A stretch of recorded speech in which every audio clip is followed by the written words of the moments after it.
Ustaz, kenapa kita harus mengambil mikot sebelum melaksanakan umroh?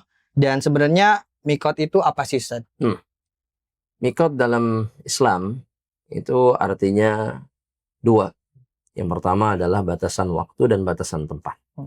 Jadi mikot itu adalah tempat di mana seseorang sudah wajib berada dalam keadaan ihram jika dia menginginkan ibadah umrah ataupun ibadah haji. Dan ada para ulama membaginya menjadi dua. Yang pertama mikot makani, yang kedua adalah mikot zamani.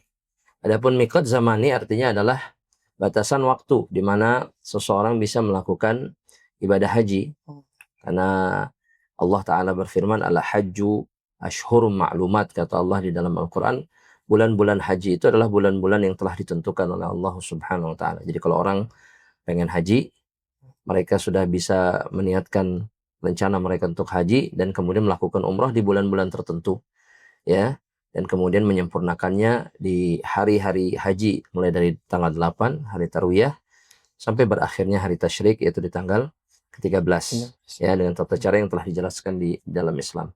Tapi mikot ini sejatinya adalah tempat, sekali lagi, dan kemudian waktu di mana seseorang bisa meniatkan untuk melakukan ibadah umrah ataupun haji. Dan kalau mikot tempat itu seperti contohnya kalau dari Madinah itu adalah Bir Ali, seseorang tidak boleh melewati Bir Ali kecuali dalam keadaan sudah berihram jika dia ingin melakukan ibadah umrah. Dan kenapa kita harus mikot? Tentunya ini perintah Allah Subhanahu Wa Taala, sebagaimana yang diperintahkan oleh Allah kepada Nabi Muhammad Sallallahu Alaihi Wasallam untuk berhenti di Bir Ali, dan bahkan malaikat Jibril mengatakan kepada Nabi, "Sholli fi hadzal wadi," disuruh sholat di wadi, di lembah apa namanya yang dikenal dengan Dzul Hulaifah itu, atau Wadi Aqiq, ya, yang sekarang dikenal dengan Bir Ali.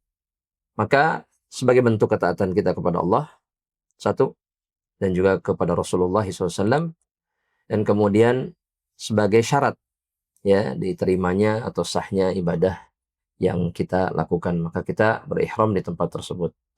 Ini yang disebut atau yang dimaksud dengan mikot. Wallahu a'lam bishawab.